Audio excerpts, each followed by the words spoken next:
La Segunda Guerra Mundial fue un evento muy trágico. Esta en solo 6 años causó daños irreversibles en la mente de muchos. Pero ¿conocías la historia de un hombre que se atrincheró y luchó en una isla desierta durante 30 años? Sí, acá estamos hablando de Hiro Onoda, un soldado japonés que como última orden recibió nunca rendirse. Pero este hombre se tomó esto tan literal que llegó a pasar más de la mitad de su vida en esta isla sin importar que poco a poco sus compañeros estaban siendo masacrados. Desde ya te digo que no creas que este hombre se atrincheró en esta isla durante décadas porque estaba mal de la cabeza, porque como vas a ver al final de este video, Hiro Onoda era una persona más pegada a la realidad que muchos de nosotros. Eso sí, tampoco emules sus comportamientos y tampoco creas que esta va a ser una historia pacífica, porque en efecto, al creer que aún seguía la guerra, Hiro Onoda se rajó a muchas personas en el camino, personas normales de las cuales él creyó que pues eran soldados enemigos. Y esa y otras cositas más bien locas fue lo que sucedió en esta historia, la cual vas a conocer ahora mismo. Hiro Onoda nació en Tokio, Japón, el 19 de marzo de 1922. Lugar en donde fue criado bajo los ideales de ese entonces, los cuales son muy distintos a los actuales, ya que acá se tenía una idea muy severa del honor y del código de cómo debía comportarse un hombre. A una temprana edad, Onoda empezó a trabajar en una fábrica en la ciudad de Wuhan. Sí, esta es la misma ciudad donde aparentemente la gente compite por quién hace la mejor sopa de murciélago, y por ese entonces esta pertenecía a Japón. Y quiero que tengas en cuenta que los japoneses por este tiempo no son los mismos que son hoy. Estos podían llegar a ser los seres más fríos y sanguinarios del mundo. Sus soldados tenían una voluntad temida por todos. A la edad de 17 años, Onoda se enlistó al ejército del Imperio japonés, y su labor no iba a ser fácil, ya que en ese mismo año se había dado inicio a la Segunda Guerra Mundial, o también conocido como el peor conflicto bélico en la historia humana. Acá Onoda fue sometido a distintas pruebas de resistencia y destreza antes de ir al frente de batalla, y debido a sus excelentes resultados, el joven fue seleccionado e instruido por la Escuela Militar Nakano. Este era un grupo de élite que en su historia solo ha tenido 2.500 graduados. De acá, Onoda salió como teniente y su misión era participar en el sabotaje de grupos de tropas enemigas y bases de operaciones secretas. Eran los últimos meses de 1944, un año antes del final de la Segunda Guerra Mundial.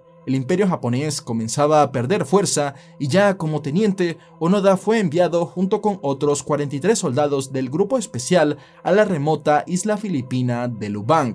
Y en este lugar sus tareas consistirían en registrar movimientos enemigos y sabotear sus suministros. Una de las misiones más importantes del grupo de Onoda era destruir una pista de aterrizaje en conjunto a un área de desembarque que pertenecían al bando enemigo, y estas cumplían la función de vía de llegada para los refuerzos que arribaban a la isla. Esta misión era clave ya que Lubang formaba parte de la zona donde se estaba llevando a cabo la Guerra del Pacífico. Acá las naciones se debatían el control de las vías de entrada de mar y tierra. Por eso mismo, una isla como Lubang era un gran punto estratégico para la movilización de tropas y provisiones que por ese entonces estaban bajo el control total de los Estados Unidos y los filipinos. Así que el pequeño grupo de japoneses tenía todo en contra para cumplir la misión que tenían en mente. Cuando el Onoda de 22 años estaba por partir rumbo a la isla, su comandante le dio la estricta orden de que se le prohibía rendirse. También tenía prohibido tomar su propia vida bajo ninguna circunstancia, pues normalmente era considerado por los soldados japoneses que si te tomaban de prisionero o te quitaban información, le estabas fallando al emperador, quien era visto como deidad para estos hombres. Y lo último que le dijeron a Onoda antes de llegar a Lubang fue: puede tomar 3 años o pueden pasar 5. Pero pase lo que pase, volveremos por ustedes. Y resultó que tardaron 30 años en buscarlo. Bueno, veamos cómo sucedió esto. Así fue como el 26 de diciembre Onoda llegó junto a sus compañeros a las costas de Lubang. En ese momento se les dio la orden de asistir a un grupo de soldados japoneses que habían llegado ahí con anterioridad. Seguido, Onoda le sugirió al grupo de soldados que la misión que debían llevar a cabo era la de tomar el control del puerto y la pista de aterrizaje. Sin embargo, esta idea no convenció al grupo y como algunos de los soldados tenían rangos más altos que Onoda, impidieron que él y su pelotón hicieran la tarea que tenían en mente. lo cual facilitó que las fuerzas enemigas tomaran la isla 2 meses después debido a un gran desembarco de refuerzos. Debido a la gran diferencia de tropas, casi todos los soldados japoneses resultaron abatidos en combate, pero Hiro Onoda aún se hallaba en el frente de batalla y no pensaba rendirse. Junto a él solo quedaban otros 3 soldados restantes, los cuales, como tenían nombres japoneses de los que nadie se acordará, solo los llamaré por sus apellidos, que eran Shimada, Kozuka y Akatsu. Ante el desolado panorama, Onoda ordenó al grupo que se retiraran para esconderse en la selva que rodeaba las montañas de la isla y así reformular su estrategia para continuar luchando, pues como los rivales tenían mucho más poder que ellos, había que usar el cerebro y el sigilo. Ese mismo día, el grupo de soldados construyó un improvisado refugio para protegerse de los días más lluviosos. El resto del año dormirían al aire libre, pues dormir en el mismo sitio solo los iba a hacer más predecibles, y aún así cuando dormían, tomaban turnos donde mientras unos descansaban, otros vigilaban que no hubieran enemigos alrededor. Durante los siguientes meses, Onoda y compañía acecharían las montañas y buscaban enemigos desprotegidos a quienes pudieran eliminar sin revelar su posición. Constantemente estaban cambiando de escondite y eran extremadamente desconfiados y agresivos hacia cualquier persona que encontrasen merodeando por ahí, fuera este un militar o un simple civil que tuviera la desgracia de cruzarse en su camino a estos salvajes soldados que estaban determinados a luchar durante décadas sin rendirse. Pasando hambre y en condiciones deplorables sin siquiera poder darse un baño o cambiar de ropa, este grupo de 4 soldados estuvo escondido en las montañas durante casi 10 meses. Y para el año 45, mientras caminaban cerca de su escondite en busca de posibles tropas enemigas o de información útil de inteligencia, los soldados encontraron un folleto de varios que fueron lanzados en avión y que contenían la nota impresa y firmada por el general del ejército japonés Tomoyuki Yamashita, y esta nota decía: "La guerra terminó el 15 de agosto, bajen de las montañas". Pues ese mismo día, Japón se había rendido ante el poder devastador que habían demostrado las bombas atómicas de Fukushima y Nagasaki los días anteriores. Pero tras examinar la nota y hablar un poco sobre ella, entre los 4 soldados empezaron a creer que esto era un engaño y un simple truco de sus enemigos para hacer que se rindieran o que revelaran su escondite. Por lo tanto, ahora multiplicaron sus medidas de vigilancia y cautela ante cualquier movimiento sin descanso. Los soldados por este entonces se alimentaban con una dieta basada en plátanos, cocos y cualquier otra fruta que pudieran encontrar. Muy pocas fueron las veces que llegaron a poder comer carne de vaca, y esto podía ser cuando éstas se alejaban lo suficiente de los poblados de la isla como para que pudieran abatirlas con sus rifles sin llamar la atención de civiles o de posibles enemigos. Pero su menú principal eran plátanos verdes hervidos en leche de coco, y obvio que a los soldados no les gustaba comer esto, pero no había de otra. De esta forma pasaron casi 4 años merodeando la selva y matando a muchos civiles que se encontraron bajo la impresión de que estos eran soldados enemigos disfrazados. Especialmente Onoda y su camarada Kozuka eran quienes estaban fuertemente convencidos de que la guerra aún continuaba, y bajo esta ilusión desechaban cualquier intento de comunicarse con ellos o de sacarlos de la jungla. Tanto el gobierno filipino como el americano enviaron varios equipos de búsqueda con el objetivo de contactar con el grupo, pero no tuvieron éxito. Akatsu era el único soldado que no formaba parte del pelotón inicial de Onoda, y este en 1949 decidió separarse del grupo cansado de la poca comida, el estrés y el calor que podía llegar a ser de 33 grados en conjunto a la humedad de la selva. Su plan era entregarse, pero esto ni siquiera era tarea fácil por lo densa que era esta selva, así que estuvo durante 6 meses vagando por su cuenta hasta que con el dolor de su alma se hincó de rodillas y tiró su fusil ante unos campesinos filipinos que Akatsu pensaba que eran unos miembros de una guerrilla enemiga. Ante la huida de Akatsu, los 3 soldados restantes se preparaban para lo peor, ya que este podía revelar la posición del grupo, por lo que duplicaron sus medidas de seguridad, y aún así, pese a todo esto, ellos seguían con su misión de sabotear campamentos de guerrilla enemigos, y estos en realidad resultaban ser casas de campesinos y agricultores filipinos.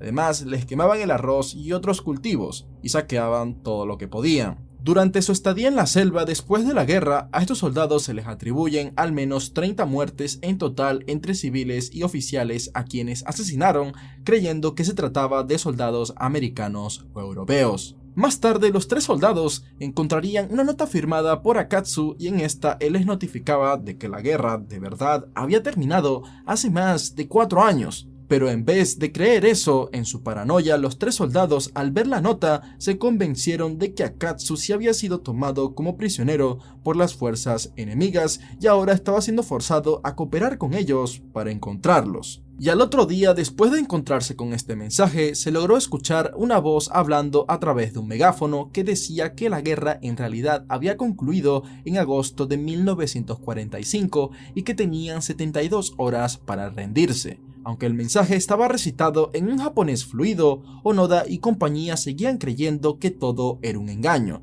Tanto así que creyeron que por las palabras usadas, el mensaje sonaba como si estuviera escrito originalmente en otro idioma y luego traducido al japonés. Esto les sirvió en su mente como una prueba de que la guerra aún continuaba y que esto era una trampa. De esta manera ya confirmaron que Akatsu estaba colaborando con el enemigo, cosa que era mentira. En 1953, en un intento de sabotear un buque pesquero que ellos creían que era un navío enemigo, el cabo Shimada recibió un disparo en la pierna. Para su fortuna, entre Onoda y Kozuka lo ayudaron a regresar a la jungla y sin ningún tipo de medicina ni suministro médico se dedicaron a cuidarlo y a esperar pacientemente a que sanara, cosa que milagrosamente sucedió. Sin embargo, tras las molestias que le trajo esta herida, Shimada ya no parecía ser el mismo. Estaba débil y deprimido. Esto solo hizo que se la pasara mirando una foto de su familia, repitiéndose para sí mismo: han pasado 10 años,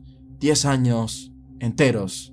Aún con estas, el grupo continuó con lo que creían que eran sus obligaciones como soldados del Imperio japonés, y las cosas siguieron así hasta que un año después de la herida de Shimaya, el 7 de mayo de 1954, los soldados se encontraban en la playa con uno de los grupos de búsqueda que organizaba el gobierno filipino, el cual terminó con un tiroteo en el que Shimada resultó herido de muerte y falleció poco tiempo después. Ahora en el grupo solo quedaban 2, Hiro Onoda y su compañero Kozuka. Tras haber pasado varios años y mucho trabajo, los soldados seguían con la convicción de que en algún momento el ejército imperialista japonés volvería a buscarlos y serían condecorados con un gran honor por sus esfuerzos y negativas a rendirse, a pesar de todas las supuestas trampas que tendían las fuerzas enemigas. Y pensar que toda esta voluntad estaba potenciada por las palabras que dijo el comandante antes de embarcar rumbo a la isla, hace ya casi 15 años. En 1959, tras algunos años sin noticias que hicieran pensar lo contrario, Hiro Onoda y Kinshiki Kozuka fueron declarados muertos por el gobierno japonés, y esto se convirtió en un mito hasta 13 años después, el 19 de octubre de 1972. Día en el que como actividad de guerrilla, los soldados se pusieron a quemar un campo de arroz y esto los llevó a un tiroteo en el que Kozuka perdió la vida a causa de 2 disparos. Pero Onoda logró escapar ileso, y al confirmar el cuerpo de Kozuka, el caso del teniente japonés que creía que la guerra aún continuaba se reavivó después de mucho tiempo. Ahora Onoda se encontraba solo en las montañas, y pese a que se enviaron varios grupos de búsqueda en los próximos meses, nadie lo había logrado ver.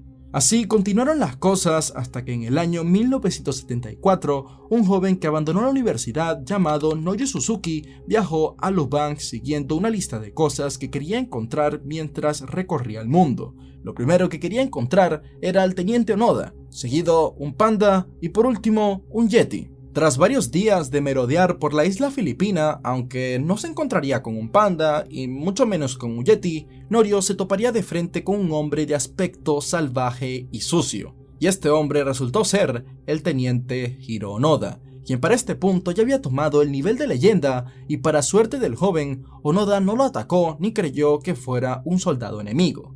Esto debido a su juventud y su aspecto descuidado, pero aún así el teniente no confiaba del todo en él. Tras presentarse en japonés, Norio habló sobre que la guerra ya había terminado y que el mundo era muy distinto a como él lo conocía. Sin embargo, Onoda no quiso salir y el joven le prometió traerle comida durante los próximos días. De esta manera ambos se hicieron amigos y pasaron muchas horas hablando. pero aún así el teniente negaba rendirse sin antes recibir la orden de un superior. Esto no le dejó de otra a Norio, así que se tomó unas fotos con Onoda y acto seguido volvió a Japón para contarles a todos lo que había visto. Muchos no le creían, Onoda estaba dado por muerto desde hace años, pero al ver las fotos, el gobierno japonés localizó al primer comandante que fue superior de Onoda, el comandante Yoshimi Taniguchi.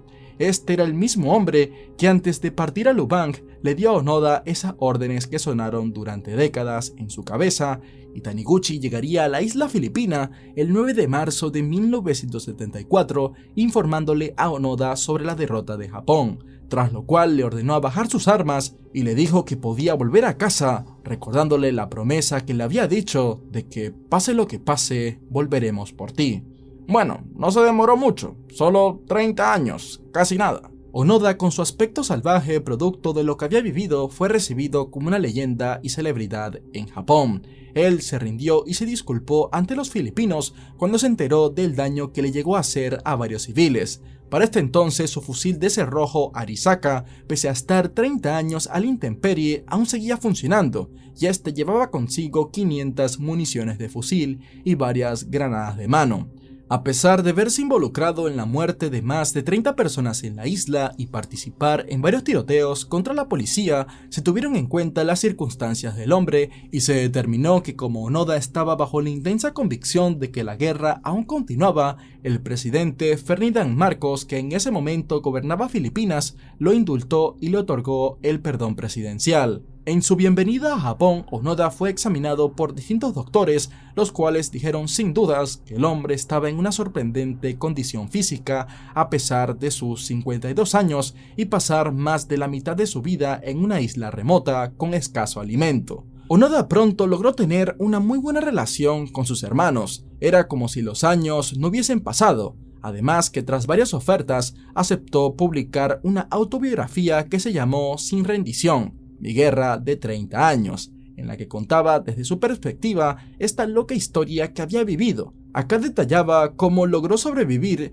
y cuáles eran los pensamientos que lo llevaron a no rendirse. Pero algunos filipinos no estaban tan contentos con esta autobiografía, porque Onoda obviaba el hecho de que asesinó a varios civiles y otros detalles más. A pesar de obtener una gran cantidad de dinero gracias a su libro, Onoda intentó continuar viviendo una vida normal hasta llegando a rechazar una gran paga ofrecida por el gobierno. Pero no todo era bueno, el veterano se mostraba profundamente descontento con la masiva atención que estaba recibiendo, y para él esto era una prueba más de que los valores tradicionales japoneses se estaban debilitando. Él estaba desilusionado con el materialismo que manifestaba la gente y decía sentirse como un extraño en su propio país. De esta manera, al año siguiente de su llegada, siguiendo el ejemplo de su hermano mayor, Onoda se mudó a una colonia japonesa en Brasil, donde se estableció y compró algunas tierras para criar ganado y ganarse la vida de esta forma. En 1976 se casó y tuvo una vida tranquila acá hasta 1984, que tras leer en las noticias que un joven había asesinado a sus padres en Japón, Onoda decidió volver a su país con la misión de volver a recuperar esos valores tradicionales que se habían perdido. De esta manera fundó un campamento de educación para jóvenes japoneses y logró abrir varias escuelas de este tipo en distintos lugares de Japón, de nombre Onoda Shinsen-yoku. En 1996, Onoda volvió a visitar Lubang, la isla remota que había sido su hogar durante tantos años. Allí donó $10,000 americanos para una escuela local. Por este tiempo, Onoda se la pasaba 3 meses al año en Brasil y luego regresaba a Japón para continuar con sus obligaciones. De esta manera, el veterano tuvo una larga vida apegándose a su amor por los valores tradicionales y causando un gran impacto en las comunidades tanto de Japón como de Brasil. Y así, el 16 de enero de 2014, Hiro Onoda, héroe de Japón y uno de los soldados más determinados y leales a su patria que pudieron existir en la historia, falleció a sus 91 años, producto de un paro cardíaco. Tras informarme sobre esta historia, me llamó bastante la atención este dato que escuché hace tiempo de que a los jóvenes actualmente les vale ñonga la Segunda Guerra Mundial, y a mí me interesa mucho todo este tema, así que les pregunto si les gustaría que haga más videos de este estilo. Por supuesto, no voy a hacer que este se convierta en un canal de guerra, es un tema que bueno, que de vez en cuando me gusta ahí traerlo para variar. Y bueno, si es así, házmelo saber aquí abajo en los comentarios y también no olvides suscribirte al canal. Y con eso termino este video, que si te gustó pues puedes pasarte por los otros videos que he subido a este canal. También puedes pasarte por el canal de Fujo TV, que ahí sí se suben crímenes fijos sí o sí. También puedes seguirme en Instagram y ya dicho todo esto, te agradezco mucho que me hayas acompañado